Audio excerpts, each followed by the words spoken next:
ఓం నమో వెంకటేశాయ అని రాజసభకు నమస్కారపూర్వకమైన ప్రసంగాన్ని అద్భుతమైన జ్ఞాన వైరాగ్య భక్తి ప్రపత్తులు మిళితం చేసి ఉపదేశాన్ని రంగరించి యువరాజైన వెంకటపతి చేసిన ప్రసంగం సమస్త జనము ఒక గొప్ప ప్రవచనంగా గ్రహించారు.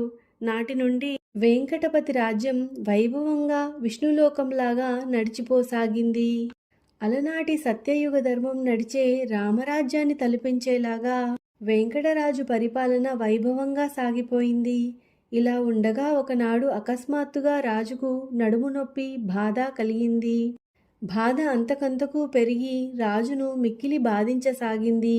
రాజవైద్యులు గొప్ప ప్రభావం కల మూలికలతో మందులు తయారు చేసి రాజు వద్దకు తెచ్చి వాడమని సమర్పించారు. కానీ హరిభక్తుడైన శ్రీ వెంకటేశ్వరరాయలు మాత్రం ఆ మందులను స్వీకరించక పూర్వజన్మ కర్మవశముననే బాధలు సుఖములు దుఃఖములు కలుగుతాయి. వాటిని అనుభవించుటే మన విధి. నారాయణుడే వైద్యుడు.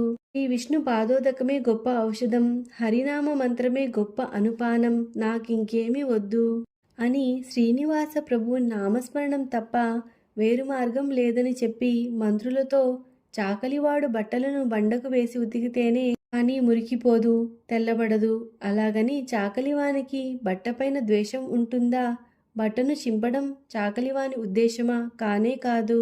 భగవంతుడు కూడా మన శరీరమును మనస్సును ఇలా సుఖదుఖముల ద్వారా ఉతికి చెడు కర్మను శుభ్రం చేస్తాడు.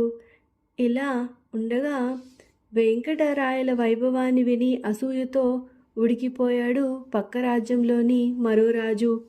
ఎందుకీ రాజుకింత కీర్తి? ఇప్పుడేమి దేవుడు తన వంటి వాడే కదా అంటూ మండిపడ్డాడు.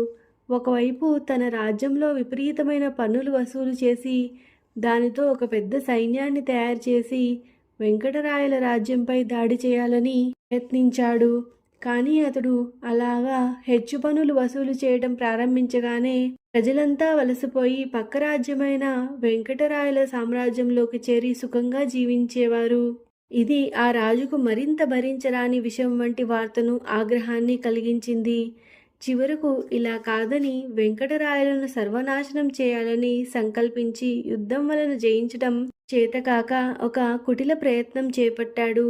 తన ఆస్థాన విషవైద్యులను పిలిచి ఘోరమైన కాలకూట విషాన్ని తయారు చేయించాడు. అది ఒక్క చుక్క వాసన చూస్తేనే 1000 మంది మహాబలవంతులు హరీమని ప్రాణం విడిచిపెట్టాల్సిందే. తయారు చేసి ప్రయోగం కోసం మూత తీసి కొబ్బరి చెట్టు కింద ఉంచగా ఒక్కసారిగా ఆకులు మాడి మసికాగా నశించిపోయింది. రాజు వికృతంగా నవ్వుకున్నాడు. ఈ దెబ్బతో వెంకటరాయలు